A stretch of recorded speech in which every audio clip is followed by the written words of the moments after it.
Sometimes the right thing costs everything you have, and sometimes a stranger is the only one willing to pay that price. In a small frontier town, a terrified woman begs a mountain man named Boone Thrasher to save her sister from 3 armed men. Boone walks into that saloon and fights all 3 until they hit the floor.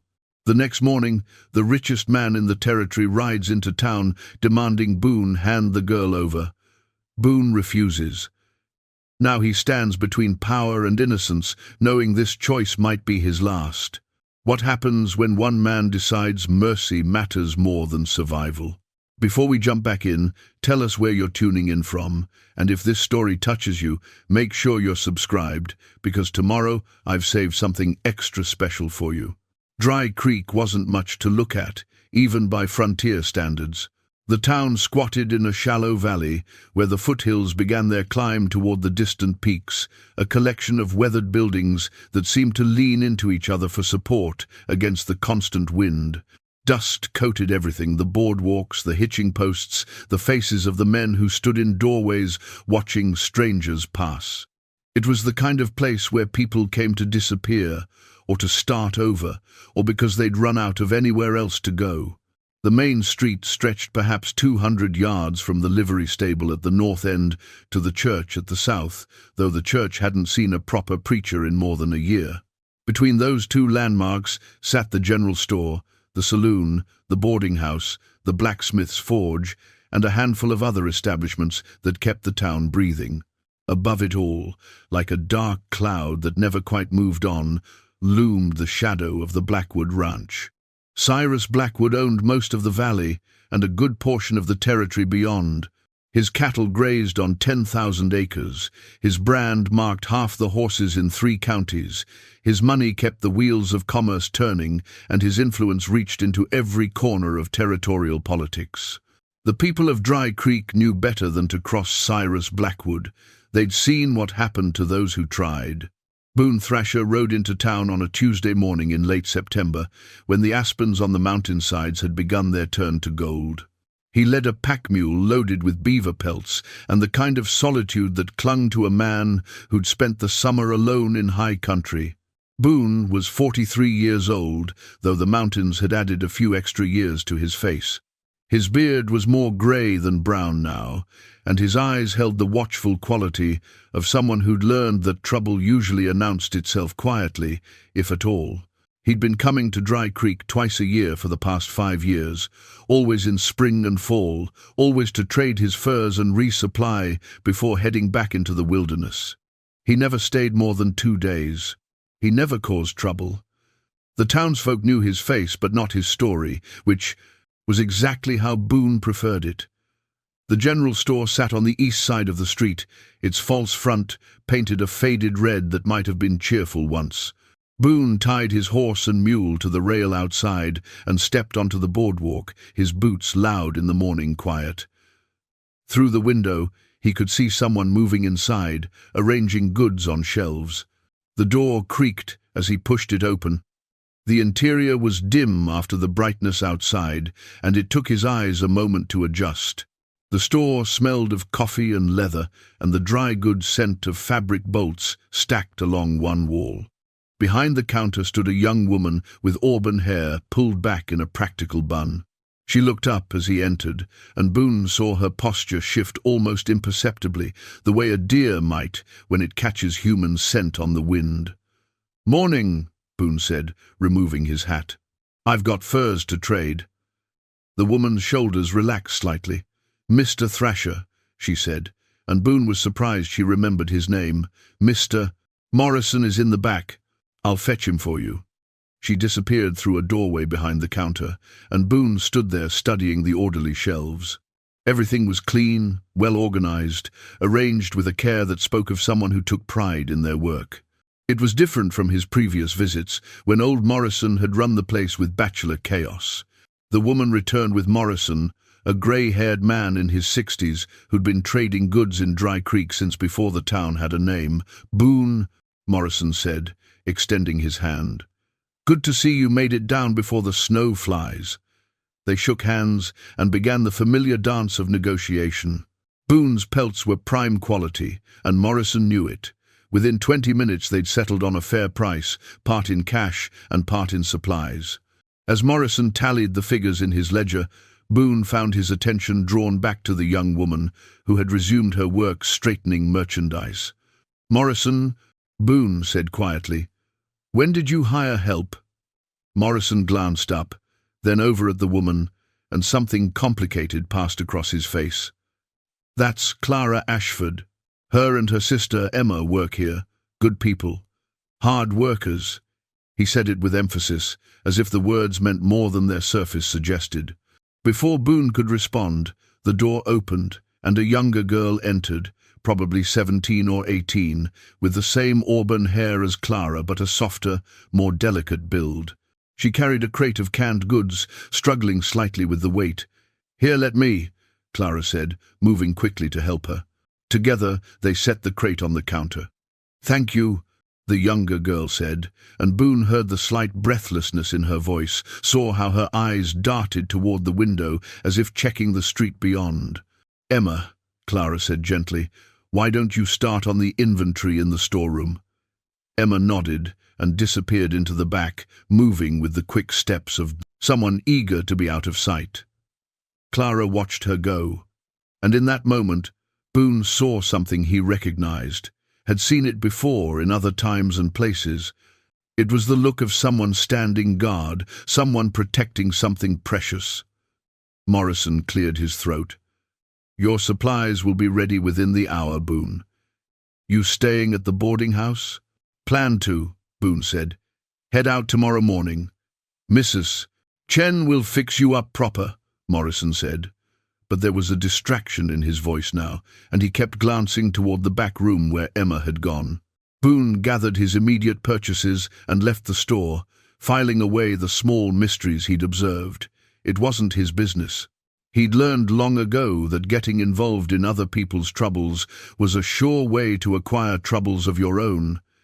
He had enough of those already, tucked away in his past where he preferred them to stay. The boarding house was run by a Chinese widow named Mrs. Chen, who'd followed her husband west 20 years before. She kept clean rooms and asked no questions, which made her establishment popular with the kind of men who valued privacy. Boone secured a room, stowed his gear, and walked back out into the afternoon sun. The town was beginning to stir with the day's business. A blacksmith's hammer rang against an anvil. 2 ranch hands led their horses toward the livery. Outside the saloon, a group of men lounged in chairs, tilted back against the wall, watching the street with the bored attention of those who had nowhere else to be. Boone recognized the type. Ranch hands, probably taking a day's wages and stretching it as far as the whiskey would allow. They watched him pass with casual interest, the way men do when measuring whether someone might be trouble or entertainment. Boone kept his eyes forward and his pace steady. He'd learned that the best way to avoid a fight was to look like someone not worth fighting.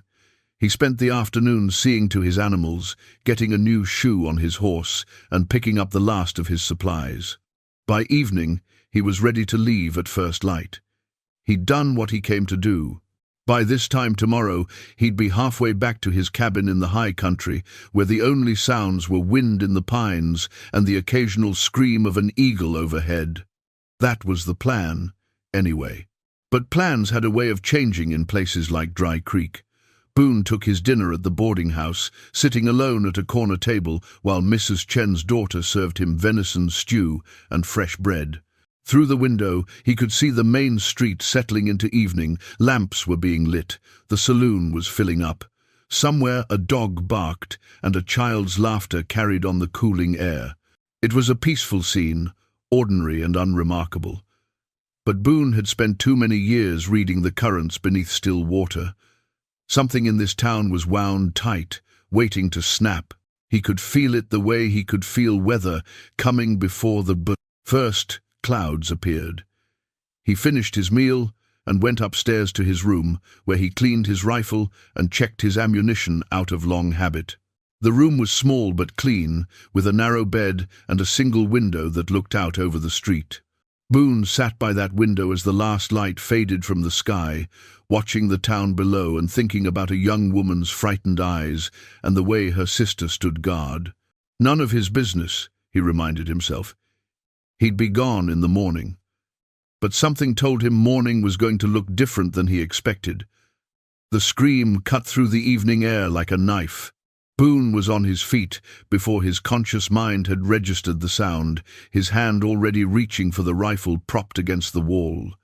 He moved to the window and looked down at the street below. Twilight had deepened into early darkness, and the pools of lamplight from the storefronts only made the shadows between them darker.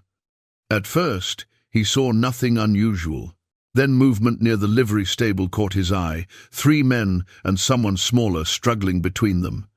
Even from this distance, even in the poor light, Boone could see it was a woman.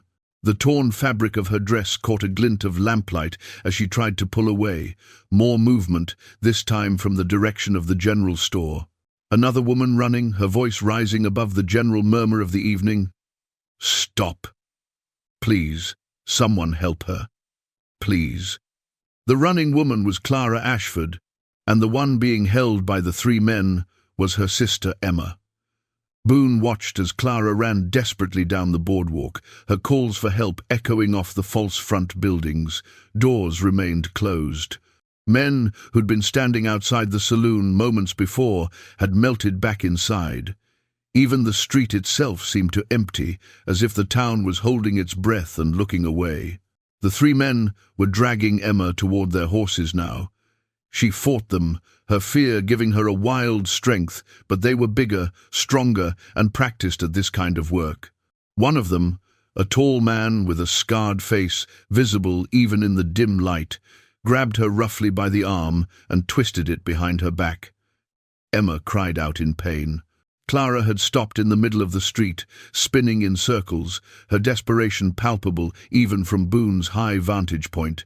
"Please," she shouted to the empty doorways, to the shadows where she knew people were watching. "Someone help us, please." No one moved, no one answered. Boone stood at his window, his rifle in his hands, watching a scene he'd witnessed too many times before in too many different places. Power and helplessness, playing out their ancient dance. The strong taking what they wanted while the weak looked away. It was the way of the world, had been since Cain and Abel, would be long after Boone Thrasher was dust. None of his business. He'd left that world behind, left the badge and the responsibility and the weight of other people's troubles. He'd earned his solitude, his peace. He'd paid for it with years of his life and pieces of his soul. Below, Emma stumbled and fell to her knees. The scarred man yanked her back to her feet with such force that Boone heard her cry, even through the closed window. Clara was still turning in the street, her voice breaking now. "Please, anyone, please." Boone closed his eyes. In the darkness behind his lids, he saw other scenes, other places. A judge taking money to let a killer walk free, a sheriff looking the other way while innocent people suffered. The slow, grinding machinery of corruption that turned justice into just another commodity to be bought and sold. That was why he'd left. Because fighting that machine had been like trying to stop a river with his bare hands. He opened his eyes. Clara was running now, not toward her sister but away, still searching for help that wouldn't come. She was heading toward the boarding house, toward the last few buildings before the town ran out. The 3 men had Emma at their horses now. One of them was tying her hands. She was crying, begging them to let her go. The scarred man laughed, said something that made the others join in. Boone set his rifle back against the wall. He picked up his hat and settled it on his head. His hands were steady, his heartbeat calm. He'd made his decision, though he couldn't have said exactly when. Maybe when Emma fell. Maybe when Clara's voice broke. Maybe 30 years ago, when his father pinned a deputy's star on a young man's chest and told him that some things mattered more than safety. He walked down the stairs and out the front door of the boarding house. Clara nearly ran into him. She pulled up short, her eyes wild in the lamplight, her face streaked with tears. For a moment she just stared at him, this stranger she'd met only that morning. Then recognition flickered across her features. "Please," she said, and her voice was raw. "Sir, please help her. They're taking my sister. Please." Boone looked past her to where the three men were preparing to mount their horses. Emma was tied to the saddle of the middle horse, still struggling but with less energy now, her hope fading. "Who are they?" Boone asked quietly. "Blackwood's men," Clara said. "They work for Cyrus Blackwood. He wants her. He's wanted her for months. Please, if they take her to his ranch." Her voice broke. "Please." Boone nodded once. "Stay here," he said. He walked past her, his boots loud on the boardwalk, then quieter as he stepped down into the dirt street. The three men had their backs to him, focused on securing Emma and their gear. Boone covered half the distance before the scarred man sensed something and turned. "Help you with something, old man?" the scarred man said. He was younger than Boone by a decade, maybe more, and he said it with the casual arrogance of someone who'd never met real consequence. "Let the girl go," Boone said. The other two men turned now, their hands moving reflexively toward their guns. But they didn't draw. Not yet. They were sizing him up, this stranger with grey in his beard and trail dust on his clothes. "This ain't your concern," the scarred man said. "Girl's coming with us. Mr. Blackwood's orders." "Seems like the girl doesn't want to go," Boone observed. "Don't much matter what she wants." The scarred man took a step toward Boone, his chest puffed out. "Mr. Blackwood wants her at the ranch. We're taking her to the ranch. Now you can walk away and keep your teeth, or you can make this difficult." "I'm going to give you one more chance," Boone said, his voice still quiet, still calm. "Let her go. Ride out of here. Tell your boss you couldn't find her." The scarred man's face split into a grin. "Boys," he said to his companions, "I think this old mountain man needs a lesson in how things work around here."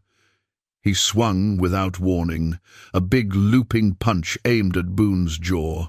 Boone saw it coming the way you see a storm building on the horizon. He stepped inside the swing, caught the man's arm, and used his own momentum to drive him face first into the hitching post. The crack of impact echoed off the buildings. The other two men rushed him together.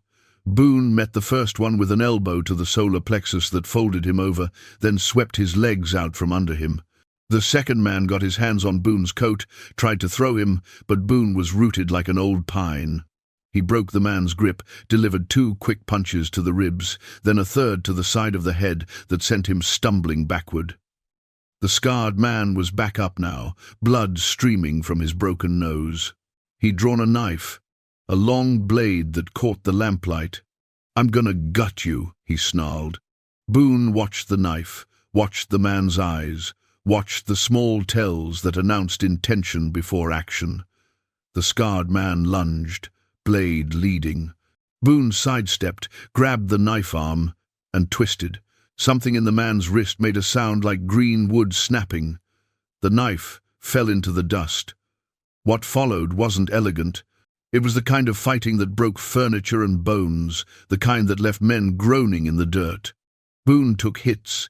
His lip split. His ribs sang with pain from a kick he couldn't quite avoid. But he'd been in harder fights, against meaner men, and he'd survived those too. When it was over, all three of Blackwood's men were down. The scarred man was unconscious, his face pressed against the dirt. The other two were conscious but not interested in continuing the conversation. Boone stood over them, breathing hard, his knuckles raw and bleeding. The street was no longer empty. People had emerged from doorways and shadows, drawn by the sound of violence. They stood in a loose circle, watching in stunned silence. Boone walked to the horse where Emma was tied. He cut her bonds with the scarred man's own knife. She collapsed against him, sobbing, and he caught her awkwardly, unsure. What to do with this frightened girl who smelled of fear and general store soap? Clara was there then, taking her sister, holding her close. "Thank you," she said to Boone, her eyes bright with tears. "Thank you." Boone nodded. He looked at the three men on the ground, then at the crowd that had gathered. Old Pete from the saloon was there, and Morrison from the general store, and a dozen others. They were looking at him differently now, some with gratitude, some with fear, all of them understanding the same thing. This wasn't over. This was just the beginning. Doc Wheeler sank into the chair Boone had vacated, suddenly looking every one of his 60-some years. He set his medical bag on the floor and rubbed his face with both hands, the gesture of a man carrying a weight too long. 2 years ago, he began, Blackwood brought a young woman to my office.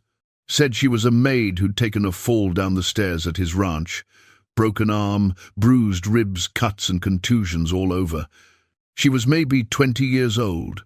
Clara's hand tightened on Emma's shoulder. Boone leaned against the wall, listening. I set her arm and bandaged her ribs, gave her laudanum for the pain.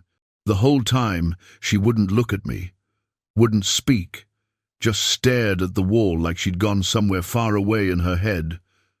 Doc Wheeler's voice was hollow. Blackwood stayed in the room the entire time, watching, making sure she said nothing. I realize now. What happened to her? Clara asked, though her voice suggested she already knew. She came back 3 more times over the next 6 months. Different injuries, same explanation. Falls, accidents, clumsiness. The last time was January, middle of winter. Blackwood said she'd slipped on ice and hit her head, brought her in, wrapped in blankets. The doctor's hands were shaking now. She died 2 days later, never regained consciousness. The room was silent, except for the sound of Emma's breathing and the distant call of an owl outside. I wrote accidental death on the certificate, Doc Wheeler continued. I knew it was a lie, we all knew, but Blackwood owned the town, then same as now. The sheriff called it a tragedy. The judge offered condolences. She was buried in the town cemetery with a marker that doesn't even have her full name on it. Just Sarah, beloved servant. I don't think anyone ever asked where her family was if she had people who should be told. Why are you telling us this now? Boone asked quietly. Doc Wheeler looked up at him with red-rimmed eyes. Because I've lived with that shame for 2 years. Because every time I see Blackwood in town, I think about that girl and how I failed her. Because when I heard what happened tonight, I thought... His voice broke. I thought, here it is again. Another young woman, another rich man who thinks he can take whatever he wants, and I'll be patching up the damage and writing death certificates and carrying more shame. Not this time, Boone said. You can't stop him, the doctor said, but there was desperate hope in his voice. He'll come with 20 men, 30 if he needs to. He'll burn this building down if that's what it takes. Then we don't stay in the building. Clara stood up carefully, making sure not to disturb Emma. What are you saying? Boone moved to the window, looking out at the sleeping town. An idea was forming, still rough, but taking shape. Blackwood wants Emma. He'll come for her at dawn, expecting to find us here, expecting us to be frightened and trapped. What if we're not here? We run, Clara said, like I suggested before. No. Running just means he chases you. A man like Blackwood, he'll chase you to the ends of the earth if that's what his pride demands. Boone turned from the window. We need to change the game. Make him come to us on ground we choose. I don't understand. The mountains, Boone said. I know every trail, every pass, every place where one man with a rifle can hold off a dozen. We leave before dawn, take the high route. Let Blackwood follow if he wants, but he'll be following into country where his money and influence don't mean anything. Doc Wheeler was nodding slowly. It might work. The high country is harsh this time of year, especially for men not used to it. Blackwood's cowboys are ranch hands, not mountain men. But we'd be trapped up there, Clara said. Eventually we'd have to come down, and he'd be waiting. Maybe, Boone allowed, or maybe we stay up there long enough that other solutions present themselves. Maybe we get word to the territorial marshal in Salt Creek. Maybe Blackwood loses interest when he realizes the chase will cost him more than the prize is worth. You don't believe that last part, Clara said, reading his face. No, Boone admitted, "but I believe we have a better chance up there than down here. And I believe that not fighting on ground your enemy chooses is half the battle." There was a knock at the door, soft but urgent. Boone's hand went to his rifle, but Doc Wheeler stood. "That'll be Jake Cordell. I asked him to come." "Who's Jake Cordell?" Boone asked. "Deputy," the doctor said, moving to open the door, "and possibly the only honest lawman in 3 territories." The man who entered was young, maybe 25, with the lean build of someone who worked hard and ate little. He wore a deputy's badge on his vest, but there was something uncomfortable about the way he carried it, like it was someone else's clothes. "Doc," he said, nodding to Wheeler. Then his eyes found Boone. "You're the one who fought Blackwood's men." "I am." Jake Cordell moved into the room, checking the hallway before closing the door. "I need to tell you something. Something I saw at the sheriff's office tonight." "Go on," Boone said. The deputy reached into his jacket and pulled out a folded document. His hands were shaking slightly as he opened it on the bed, smoothing the creases. It was ornate, official-looking, with seals and signatures at the bottom. "Marriage certificate," Jake said.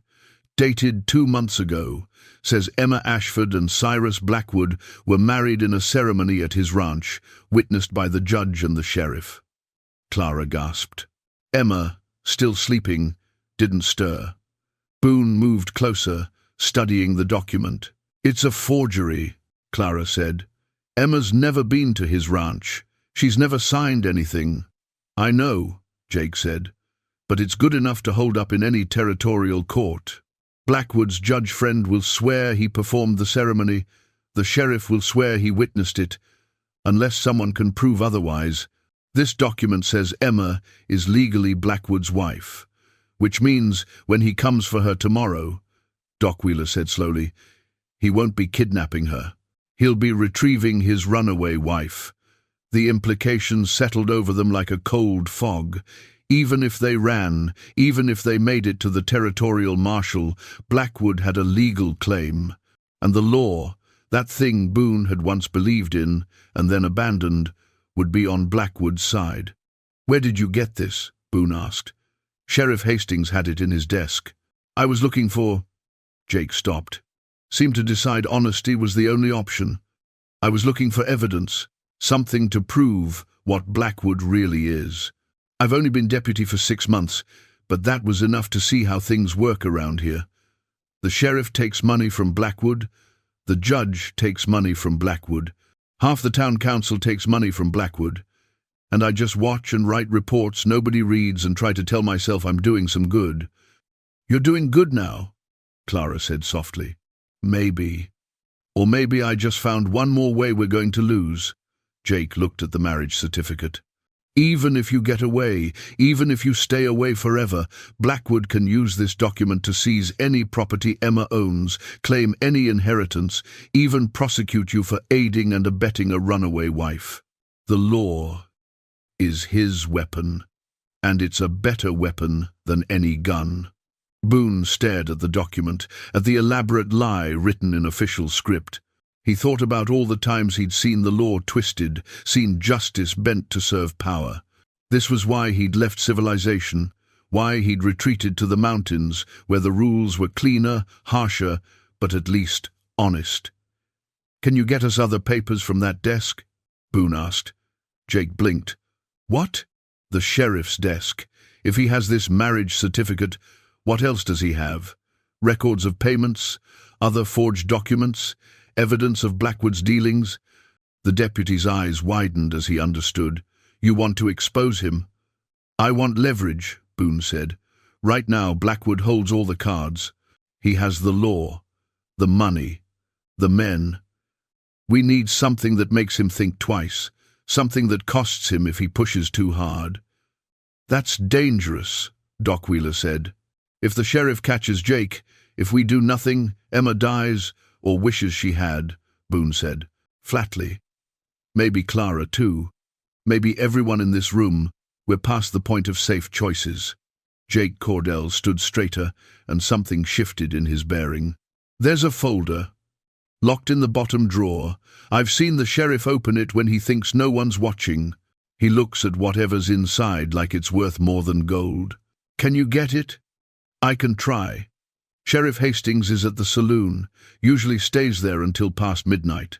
If I go now, he looked at each of them in turn, if I get caught, it won't be pretty. Then don't get caught, Boone said. Jake nodded once, sharp and decisive. He moved to the door, then paused and looked back at Emma, still sleeping peacefully in her sister's lap. My sister was 14 when a rich rancher decided he wanted her. My parents tried to stop it, but he had the law on his side. He married her, legal as could be. She died a year later, and the doctor said it was childbirth complications, but I saw the bruises. His jaw tightened. I became a lawman because I thought I could stop men like that. I haven't been able to yet, but maybe tonight I can make a start. He left without waiting for a response, moving quickly and quietly down the stairs. Doc Wheeler let out a long breath. He's a good kid. I hope we haven't just gotten him killed. We're all taking that chance, Boone said. He looked at Clara. You should rest while you can. We'll need to move fast when the time comes. I won't be able to sleep. Then rest anyway. Close your eyes and breathe. Let your body recover, even if your mind can't. Clara nodded slowly. She lay down next to Emma, curling protectively around her sister. Within minutes, exhaustion claimed her, her breathing evening out into the rhythm of sleep. Boone returned to his position by the window. Doc Wheeler settled into the chair, his medical bag at his feet, ready for whatever injuries the dawn might bring. They didn't have to wait long for Jake to return. The leather folder that Jake Cordell laid on the bed was old and worn, the kind of thing a man kept for documents that mattered. The lock on it had been forced, the brass mechanism bent but functional. Jake's hands were steadier now, the action seeming to have settled something in him. Sheriff was passed out drunk at his corner table. Jake said, Pete helped me, kept anyone from going near the office while I worked. What's inside? Boone asked. Jake opened the folder carefully, spreading the contents across the bed. There were dozens of papers, some official-looking with seals and signatures, others just handwritten notes on cheap paper. But each one told a story of corruption that ran deeper than Boone had imagined. Land deeds, Jake said, pointing to a stack of documents. 23 properties that Blackwood acquired over the past 5 years. Every one of them shows the owner selling for a fraction of fair value. And look at the dates, most of them sold within a week of some accident or misfortune befalling the owner. Doc Wheeler leaned in, studying the papers. I remember some of these. Sam Pritchard, his barn burned down 3 days before he sold his ranch to Blackwood. The fire supposedly started from a lightning strike, but there hadn't been a storm in weeks. And this one, Jake continued, pulling out another document. Martha Hendricks sold her property 2 days after her son had his leg broken in a wagon accident. She needed money for his medical care, and Blackwood was there with cash in hand and a contract ready to sign. Convenient accidents, Boone observed. There's more. Jake sorted through the papers, pulling out a ledger. Payment records. Monthly payments to the sheriff, the judge, the territorial land office clerk, even the newspaper editor, everyone who could make trouble or prevent trouble, all of them on Blackwood's payroll. Clara had woken and moved to look at the documents. This is enough, isn't it? Enough to bring him down? Maybe, Boone said. If we can get it to someone who matters, someone beyond Blackwood's reach. The territorial governor, Jake suggested. He's in Salt Creek, 2 days hard ride from here. He's had run-ins with Blackwood before, tried to investigate some land deals. Blackwood's influence doesn't extend that far. 2 days, Boone repeated, thinking. Blackwood will come at dawn. That's maybe 5 hours from now. Even if we leave immediately, we'll never outrun him with both sisters, Doc Wheeler finished. Not to Salt Creek. Blackwood's men know this country. They'll have fresh horses, and they'll be able to move faster than a group. The room fell silent as they grappled with the problem. They had evidence that could destroy Blackwood, but no way to get it where it needed to go before Blackwood destroyed them. "I'll take it," Jake said suddenly. "I can ride hard, change horses at ranches along the way. I'll make Salt Creek in a day and a half if I push." "Blackwood will send men after you," Boone said. "Then I'll have to ride faster than they do." Jake's jaw was set, determined. "This is what I became a lawman for. Let me do this." Boone studied the young deputy, seeing something he recognized, the same idealism that had driven him 30 years ago, before the compromises and corruption had worn it away. Part of him wanted to warn Jake, to tell him that carrying that folder to Salt Creek wouldn't fix everything, that the rot ran deeper than any evidence could prove. But another part of him, a part he'd thought long dead, wanted to believe that maybe this time could be different. "You'll need help," Clara said. She stood, moving away from Emma. "I can ride. I know the country between here and Salt Creek. If we split up, take different routes, one of us will make it through." "No," Boone said immediately. "Why not? Emma needs you here to protect her. She doesn't need both of us. And this is bigger than just Emma now. If we can bring Blackwood down, we save not just my sister but everyone else he might hurt in the future." "She's right," Doc Wheeler said quietly. "This is about more than Emma. That girl who died 2 years ago, she matters too, and all the other people Blackwood has crushed over the years. They deserve justice." Boone wanted to argue, wanted to say that justice was a luxury they couldn't afford when survival was on the line. But he looked at Clara's face, at the determination there, and realized she'd already made her choice. And maybe she was right. Maybe sometimes you had to risk everything for the chance at something better. "If you go," Boone said to Clara, "you follow Jake's lead. You do what he says when he says it. No arguments, agreed. And you," Boone turned to Jake, "you keep her safe. That's your first priority, even above getting the evidence to the governor. You understand?" Jake nodded solemnly. "I understand." They spent the next hour planning routes and timing. Jake would take the main road, moving fast and visible, likely drawing pursuit.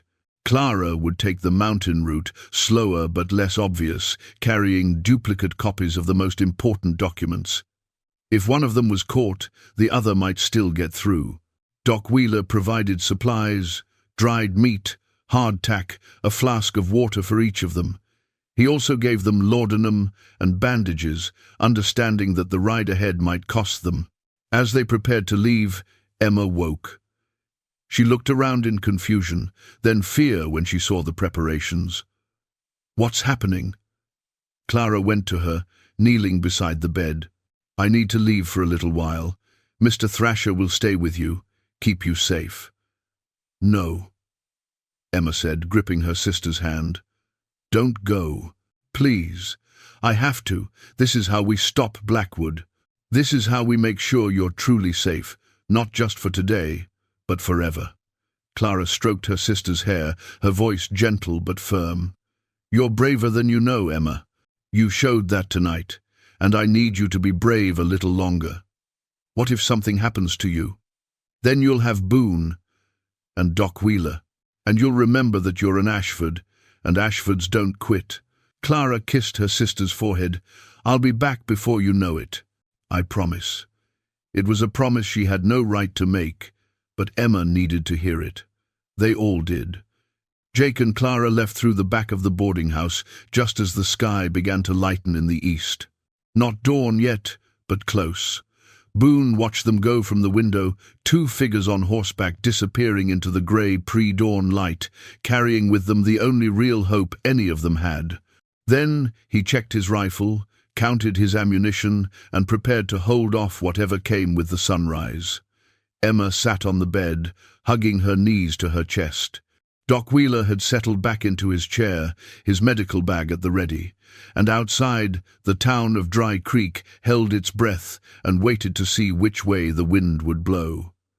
Dawn came, slowly to Dry Creek, the sun rising reluctantly behind the mountains, as if it too wanted no part of what was coming. Boone had moved Emma and Doc Wheeler to a better defensive position, a storage room at the back of the boarding house with only one door and a small window that overlooked the alley. It wasn't perfect, but it was better than being trapped in a room with windows facing the street. Mrs. Chen had brought coffee and bread before retreating to her own quarters. "Whatever happens," she'd said to Boone, "you did a good thing. Remember that." Now Boone stood at the front window of the building's upper hallway, watching the street. The town was stirring, but slowly, people emerging to begin their day with the careful movements of those who knew trouble was coming and wanted to be ready to duck when it arrived. The sound of hoofbeats came first, distant but growing louder. Many horses, moving at a steady pace. Boone counted them by sound 15, maybe 20. Enough to make the point that resistance was futile. They came around the bend in the road, just as the sun cleared the mountain peaks, and Boone got his first good look at Cyrus Blackwood in daylight. The man was everything the stories suggested and more. He rode a magnificent black stallion, with the easy confidence of someone who'd spent his life in the saddle. His clothes were expensive but practical: black pants, white shirt, black vest, all of it tailored to fit him perfectly. He wore a silver watch chain across his vest, and even from a distance Boone could see the glint of gold on his right hand. But it was Blackwood's face that held Boone's attention, handsome in a severe way, with sharp features and cold eyes that missed nothing. This was not a man who made idle threats. This was not a man who accepted defiance. Behind Blackwood rode his men, a mix of ranch hands and harder types. The kind of men who did whatever work needed doing and didn't ask questions about legality or morality. They spread out as they entered town, taking positions that cut off escape routes and established control. The town itself seemed to shrink before them. Doors closed, windows were shuttered. Even the dogs slunk into alleys and fell silent. Blackwood stopped in the center of the street, directly in front of the boarding house. He didn't dismount. Instead, he pulled out a gold pocket watch, checked the time with deliberate care, then spoke in a voice that carried easily in the morning air. "I'm looking for a man named Boone Thrasher. I'm told he's staying in this establishment." Boone moved to the front door and stepped out onto the porch, his rifle held casually but ready. "You found him." Blackwood's eyes settled on Boone, studying him with the intensity of a man evaluating livestock. "Mr. Thrasher, I understand you had an altercation with some of my men last night. Your men were manhandling a young woman. I suggested they stop." "Suggested," Blackwood repeated, and a thin smile crossed his face. "My men are in the care of a doctor this morning. One has a broken wrist, another a broken nose. The third can barely see through the swelling around his eyes. That's quite a suggestion." "They're alive," Boone said, "which is more than they deserved." The smile disappeared. "That young woman you so gallantly defended is my wife. She ran away from our home 3 months ago, and I've been searching for her ever since. Last night's incident was simply my men attempting to retrieve my runaway bride and bring her safely home."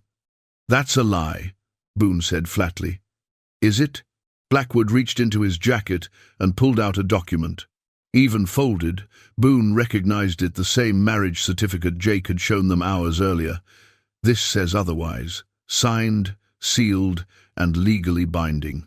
Emma Ashford became Emma Blackwood in a ceremony performed by Judge Morrison at my ranch. The good judge is prepared to testify to that fact, as is your own Sheriff Hastings, who witnessed the ceremony. Strange that the bride doesn't remember her own wedding. My wife suffers from nervous episodes. Sometimes her memory is unreliable." Blackwood's voice was smooth, reasonable, the tone of a concerned husband. "It's one of the reasons I'm so worried about her. She needs proper care, the kind I can provide at my ranch." Boone felt his jaw tighten. It was a perfect trap, legally constructed and impossible to escape. Blackwood had thought of everything, bought everyone necessary, prepared for every contingency. The marriage certificate was just the beginning. "I've come here today not looking for trouble," Blackwood continued, "but for a simple resolution. Return my wife to me, and we can forget last night's unpleasantness. You can ride back to your mountains, and everyone in this town can go about their business. I'm a reasonable man, Mr. Thrasher. I don't hold grudges when conflicts can be resolved peacefully. And if I refuse? Blackwood's expression didn't change, but something cold moved behind his eyes. Then you're interfering with a legal marriage, aiding and abetting a runaway wife, and assaulting lawmen in the performance of their duties. Sheriff Hastings will be forced to arrest you. And should you resist that arrest, he gestured to the armed men surrounding him, well, accidents happen. It was beautifully done, Boone had to admit. Blackwood had turned the entire situation around, made himself the victim and Boone the criminal. Even if Boone somehow survived this confrontation, he'd be hunted as an outlaw. And Emma would still end up at Blackwood's ranch, legally his property, with no one able to help her. I need to think about this, Boone said. Of course. I'm a patient man. Blackwood pulled out his pocket watch again, checking it with exaggerated care. I'll give you until noon. That's 3 hours to consider your options and make the sensible choice. After noon, he let the sentence hang, the threat implicit. Blackwood turned his horse and rode to the hotel across the street, his men following. They took over the building, settling in like an occupying force. The message was clear. They weren't leaving without Emma. Boone returned inside, his mind racing. The plan had been to hold out until Jake and Clara could reach Salt Creek, until the evidence against Blackwood could be delivered to the territorial governor. But that would take at least another day, probably longer. And Blackwood had given them 3 hours. Doc Wheeler met him in the hallway. I heard. He's got everything lined up. The certificate, the witnesses, the legal authority. Even if we prove it's all a lie, that'll take weeks or months. By then, Emma will be dead, the doctor finished. Like Sarah, they stood in the hallway, 2 men who'd seen too much and failed too often, facing a situation that seemed to have no solution. Then Emma's voice came from behind them, quiet but steady. I'll go with him. Boone turned to find Emma standing in the doorway of the storage room. She looked small and frightened, but there was something new in her face, a kind of resigned courage that broke Boone's heart. I'll go with him, she repeated. That's the only way to stop this. If I go willingly, he'll leave. The town will be safe. Clara will be safe. You'll be safe.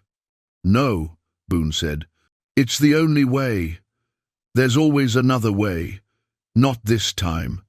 Emma's voice was firm despite the tears on her cheeks. I've been running from this for months. Maybe if I stop running, if I accept what's going to happen, at least I can control something. At least I can save the people I care about. It was the same logic that had sent thousands of people to their doom throughout history, the idea that surrender might bring mercy, that cooperation might mean survival. Boone had seen it before, had seen where it led. Nothing good waited at the end of that road. Listen to me, Boone said, kneeling so he was at Emma's eye level. Men like Blackwood don't stop when you give them what they want. They just take more. You go with him now. He'll break you piece by piece until there's nothing left. And then he'll move on to the next woman, and the next, because that's what men like him do. Then what do we do? Emma asked, and the helplessness in her voice was devastating. He has the law. He has the men. He has everything. Boone stood, his mind working through possibilities and finding them all wanting. Then a thought struck him, small at first, but growing larger. The certificate, he said slowly. When did he say the marriage took place? Doc Wheeler pulled out the copy they'd made. 3 months ago, July 15th. And Clara said Blackwood first saw Emma 6 months ago. That's right, Emma confirmed. It was April. He came into the store looking at saddle leather. I remember because it was right after Easter. Boone felt something click into place. So, according to Blackwood's story, he saw you in April, courted you, married you in July, and you ran away immediately after the wedding. That's what he's claiming, Doc Wheeler said. But that means There should be evidence of the courtship, letters, gifts, people who saw you together. A wedding requires preparation, announcements, witnesses beyond just the judge and sheriff, someone to perform the ceremony, a wedding dress. Boone started pacing, the pieces coming together. Blackwood's certificate is legal in form, but it's not backed by any of the normal evidence of a real marriage. It's just a piece of paper. So if Jake and Clara can get that folder to the territorial governor, if they can show the pattern of forgeries and corruption, then Blackwood's marriage certificate becomes just another piece of evidence against him. Not proof of marriage, but proof of fraud. Emma's eyes widened.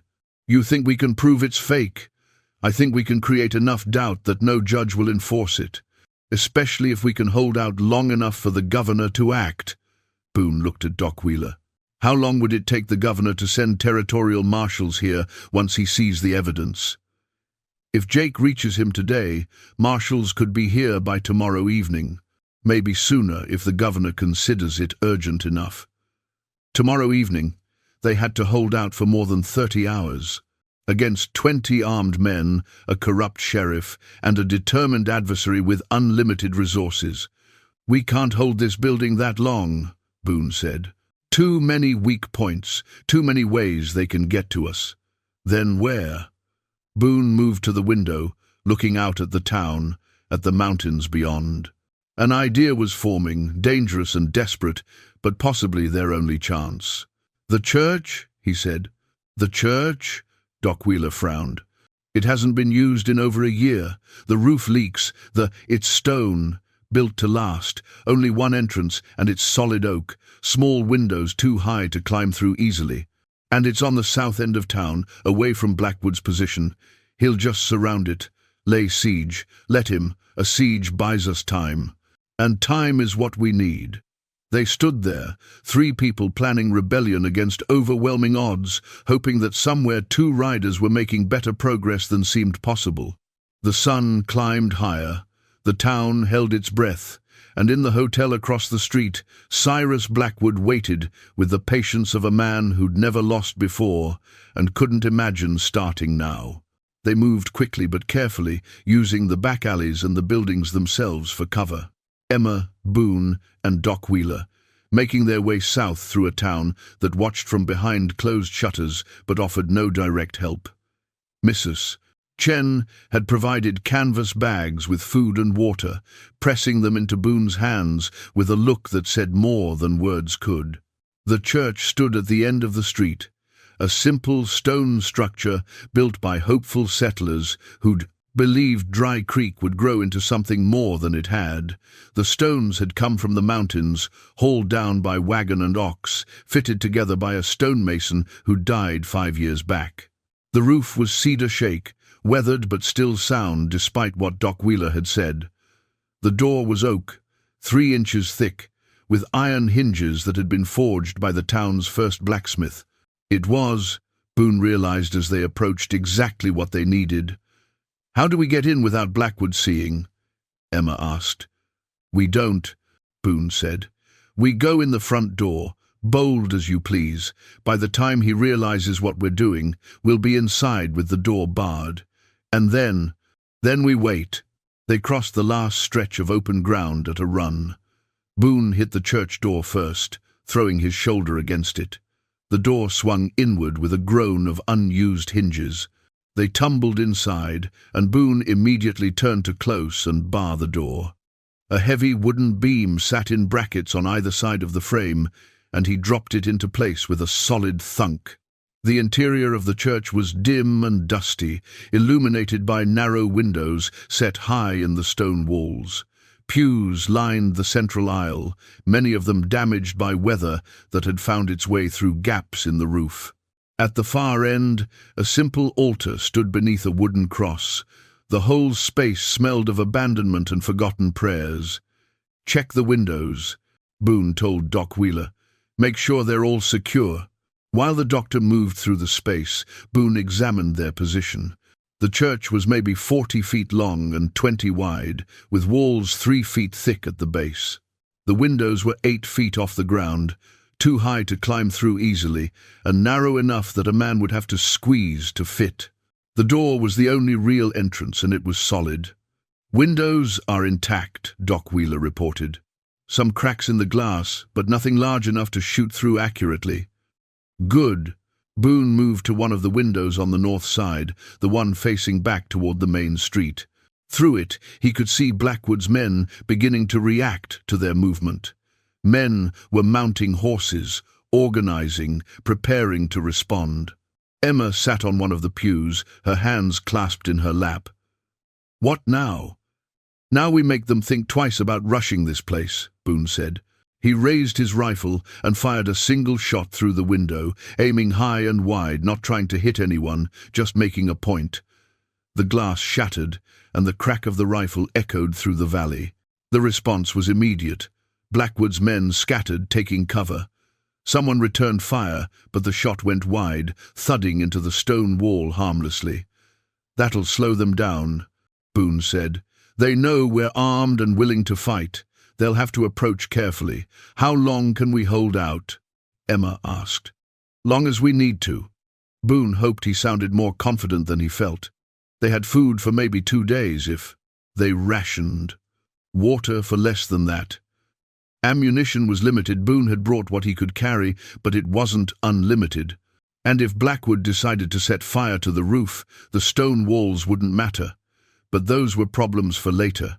Right now they'd bought time, and time was precious. Movement in the street caught Boone's attention. A group of men were approaching the church, using the buildings for cover. They moved with military precision, spreading out to surround the structure. 20 men, maybe more, all armed, all taking positions. Then Blackwood himself appeared, still mounted, still calm. He rode to a position about 50 yards from the church door, just out of rifle range, and sat there regarding the building like a man studying a puzzle he was confident he could solve. "Mr. Thrasher," Blackwood called, his voice carrying easily across the distance. "This is foolish. You're trapped in there. We've got food, water, and ammunition," Boone called back. "We can wait as long as we need to." "For what? Rescue?" "No one is coming to help you. The sheriff is with me. The judge is with me. I own this town. Maybe, but you don't own time. And time is working against you."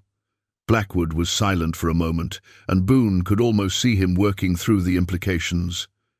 "You sent someone to Salt Creek," Blackwood said finally. "That deputy, I'm guessing, maybe Clara Ashford with him." Boone said nothing, which was answer enough.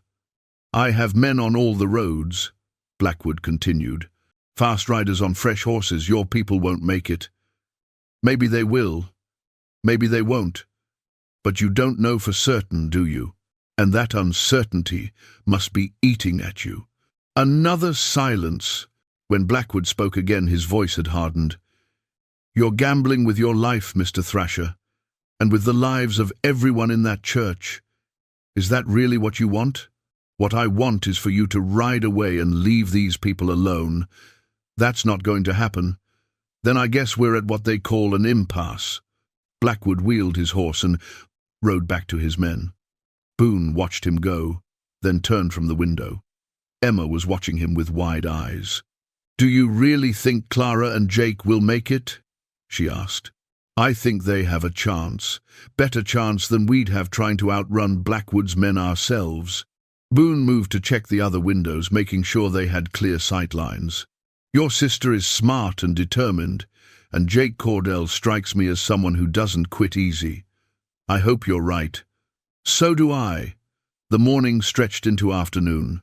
Blackwood's men maintained their positions, but made no attempt to rush the church. Twice, someone fired a shot at the windows, testing their resolve, and twice Boone returned fire, reminding them that approaching the church would be costly. Around midday, old Pete from the saloon approached under a white flag. He stopped 20 yards from the door and called out, "Boone, I've got food and water. Blackwood says you can have it if you'll talk to him." "Leave it there," Boone called back. "We'll talk through the door." Pete set down a basket and retreated. Boone waited 5 minutes, watching for tricks, then cracked the door open just enough to pull the basket inside.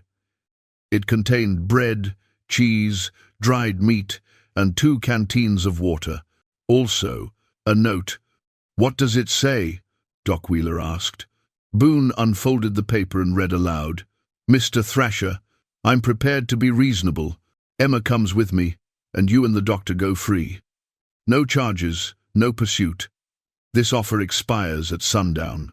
After that, I take what's mine by whatever means necessary." "What will you do?" Emma asked. "Nothing," Boone said. "We stick to the plan, but if he attacks after sundown, then we defend this position as best we can and hope Jake and Clara are moving faster than Blackwood's riders." They ate sparingly, from the food Pete had brought, conserving what Mrs. Chen had packed. Boone positioned himself where he could watch both the door and the window, facing the main street. Doc Wheeler tended to Emma, who was holding up better than Boone had expected. She had her sister's strength, he realized. It just manifested differently. As afternoon gave way to evening, the town began to change. Boone noticed people moving in the streets more than before. Small groups gathering, talking in low voices. Morrison from the general store, Pete from the saloon. A handful of ranch hands who worked the smaller spreads. Even Mrs. Chen, standing on the boardwalk in front of her establishment, arms crossed, watching Blackwood's men with an expression that suggested she'd made up her mind about something. "Doc," Boone said, "what's happening out there?" Wheeler moved to the window and looked out. A slow smile spread across his face. "I think the town is waking up." "What do you mean?" "Look at them. They're not hiding anymore. They're standing in the open, watching, bearing witness." The doctor's voice held wonder. "They're choosing a side." Boone studied the street more carefully. Wheeler was right. The people of Dry Creek were emerging from their homes and businesses, positioning themselves in clear view of Blackwood and his men. They weren't armed. They weren't making threats. They were simply present, refusing to look away.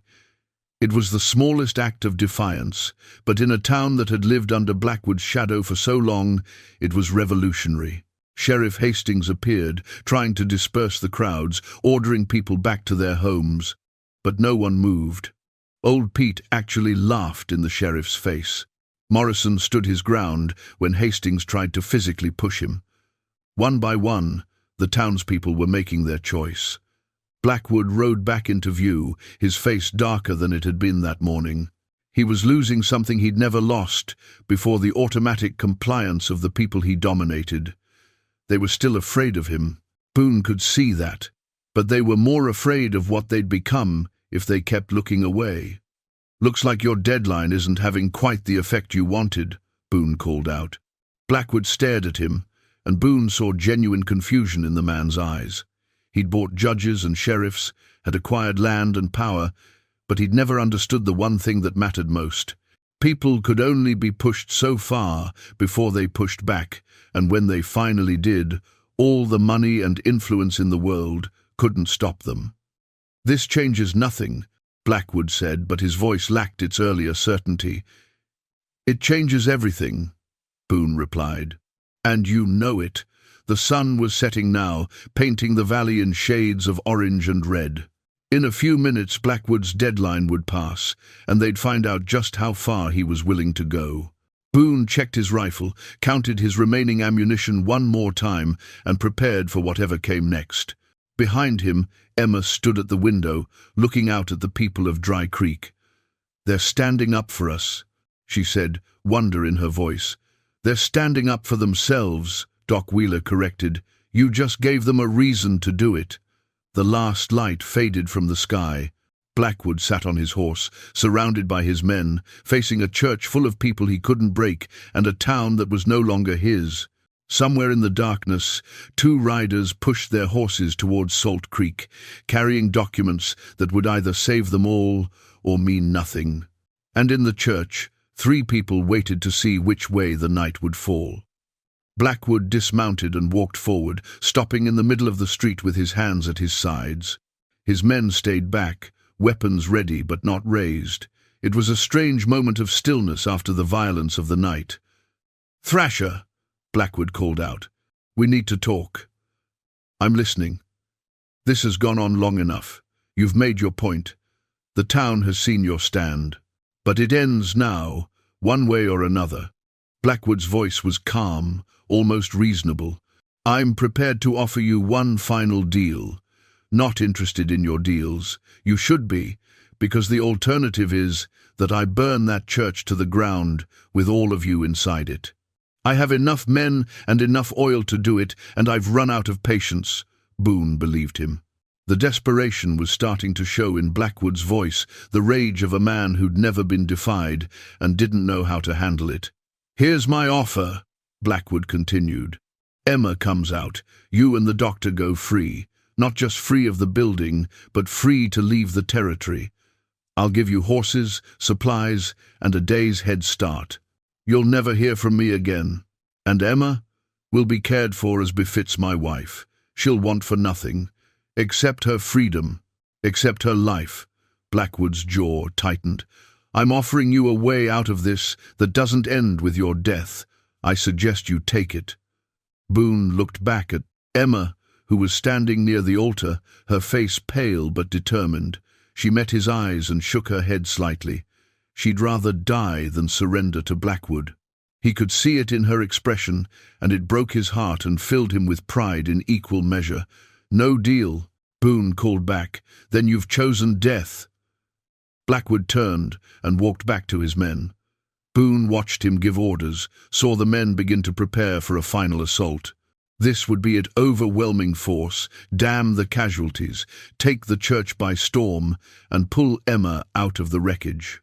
Boone checked his rifle one more time, said a quiet prayer to a god he wasn't sure existed, and prepared to sell their lives as dearly as possible. Then he heard it. Distant at first, but growing louder. Hoofbeats. Many of them coming fast from the north. Everyone heard it. Blackwood's men paused in their preparations, turning to look. The townspeople who'd maintained their vigil through the night straightened, hope flickering across their faces. Even Blackwood himself turned, his expression shifting from determination to confusion.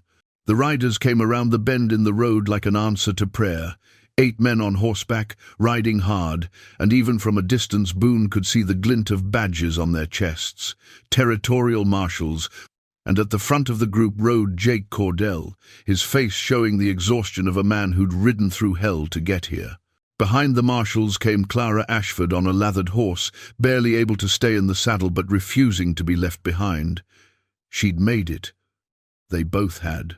The marshals fanned out as they entered town, rifles drawn, their formation precise and professional.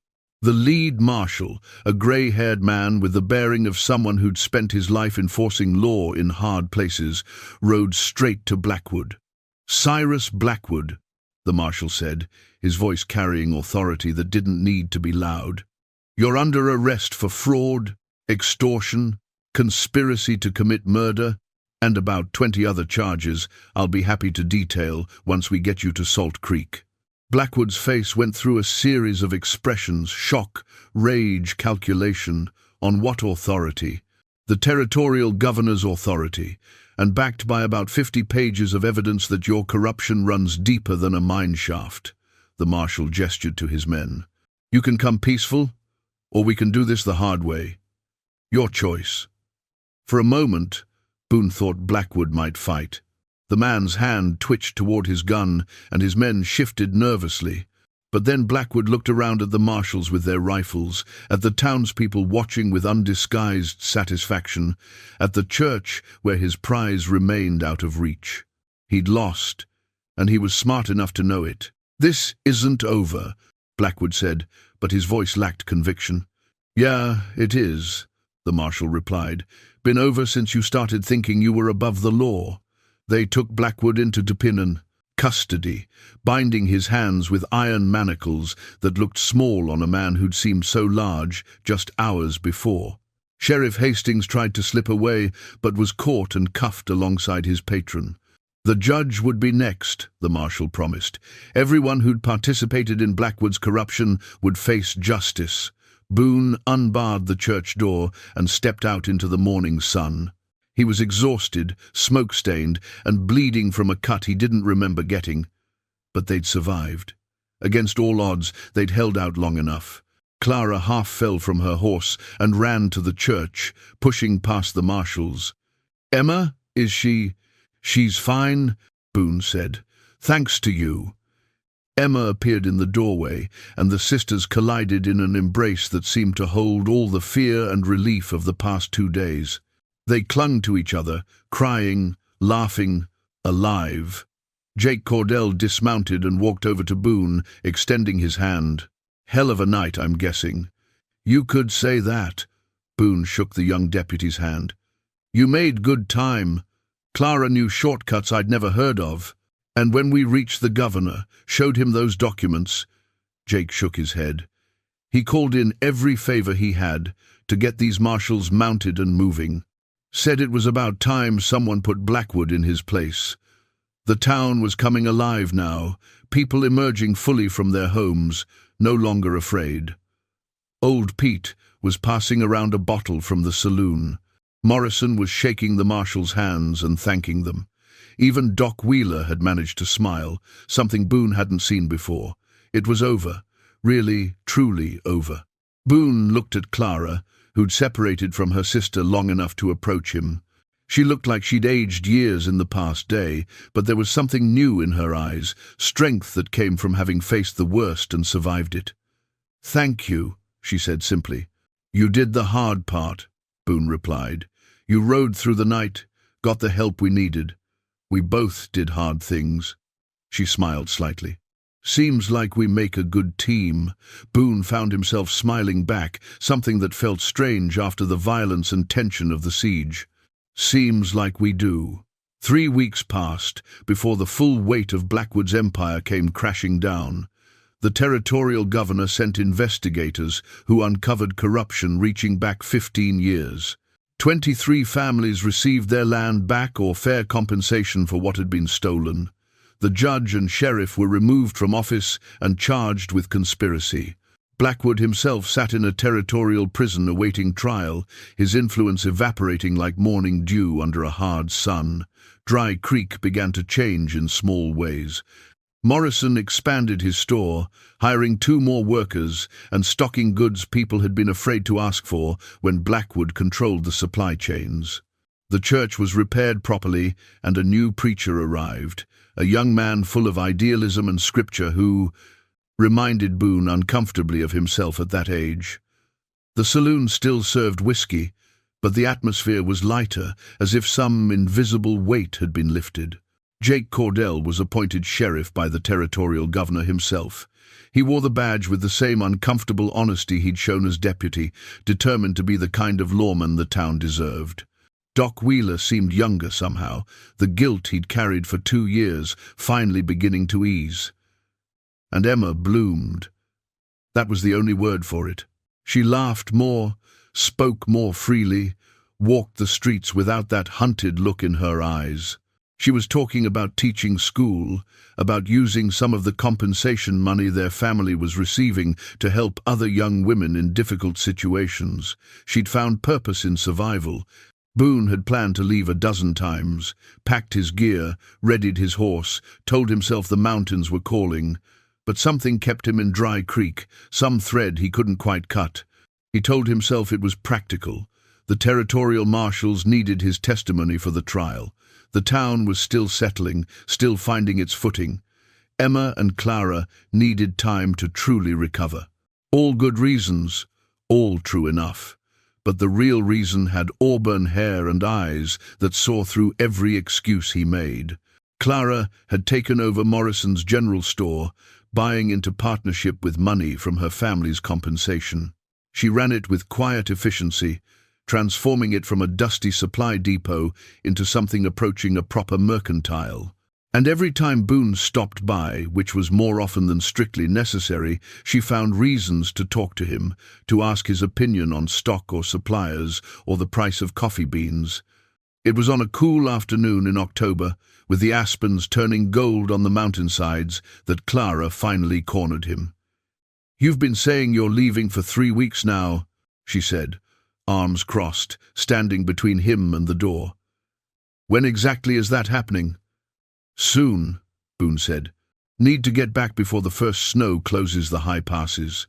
The passes don't close until December. Better to be early than late." Clara studied him with that look she had, the one that suggested she could read every thought he was trying to hide. "Or maybe you're not leaving at all." "I'm a mountain man, Clara. The mountains are where I belong." "Are they?" She moved closer, close enough that he could smell the lavender soap she used. "Because you seem pretty comfortable here in town. Helping Morrison repair his roof, teaching Emma to shoot, having coffee with Doc Wheeler every morning. Just being neighborly." "Boone Thrasher." She said his name like she was scolding a child, but there was warmth in it.